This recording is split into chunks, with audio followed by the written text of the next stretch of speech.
नमस्कार, मी समीक्षा Deshmukh. Top news मराठीमध्ये आपलं स्वागत. मुंबईमध्ये माणुसकीला काळीमा फासणारी एक घटना घडली. चेंबूरमध्ये एका निवृत्त लष्करी जवानाने अल्पवयीन मुलीवर अत्याचार केल्याने एकच खळबळ उडाली. पाहुयात हे संपूर्ण प्रकरण काय आहे. मुंबईतल्या चेंबूर परिसरात 15 वर्षीय मुलगी आपल्या कुटुंबियासोबत राहत होती आणि त्याच बिल्डिंग मध्ये 59 वर्षीय आरोपी निवृत्त लष्करी जवान राहत होता.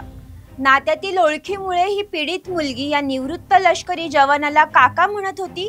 याच विश्वासाचा फायदा घेत या निवृत्त लष्करी जवानाने 1 सप्टेंबर ते 6 ऑक्टोबर 2025 या काळात अल्पवयीन मुलीवर अनेक वेळा लैंगिक अत्याचार केले. ही बाब कुणाला सांगितल्यास जीवे मारण्याची धमकी या निवृत्त लष्करी जवानाने पीडित मुलीला दिली. त्यानंतर घाबरून या पीडित मुलीने ही बाब कोणालाही सांगितली नाही. मात्र गेल्या काही दिवसांपासून मुलीच्या पोटात असह्य वेदना होत होत्या. तिच्या आईने तिला उपचारासाठी सायन रुग्णालयात दाखल केले. तिथे डॉक्टरांनी केलेल्या तपासणीत जो खुलासा झाला त्याने पीडितेच्या आईच्या पायाखालची जमीनच सरकली. ती अल्पवयीन पीडित मुलगी तब्बल 2 महिन्यांची गरोदर असल्याचं स्पष्ट झालं.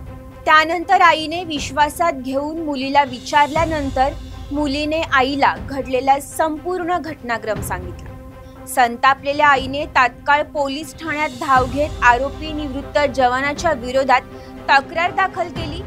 पोलिसांनी पोस्को कायद्याअंतर्गत गुन्हा दाखल करत आरोपीला बेड्या ठोकल्यात. आरोपीला अटक करून न्यायालयात हजर केले असता न्यायालयाने आरोपीला पोलीस कोठडी सुनावली आहे. समाजात सुरक्षित जबाबदारी ज्यांच्यावर असते त्यांनीच अशा पद्धतीचं कृत्य केल्याने महिलांचा सुरक्षेचा प्रश्न पुन्हा एकदा ऐरणीवर आलाय. त्याचबरोबर या पीडित मुलीला न्याय मिळवून देण्याची मागणी आता जनसामान्यांमधून केली जाते.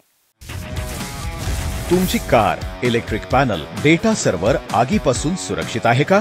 नाही? मग आजच बसवा F protect temperature activated fire suppression device.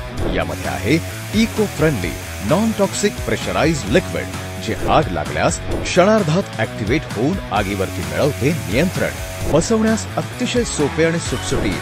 टेकालिपचे एक दर्जेदार उत्पादन एफ प्रोटेक्ट.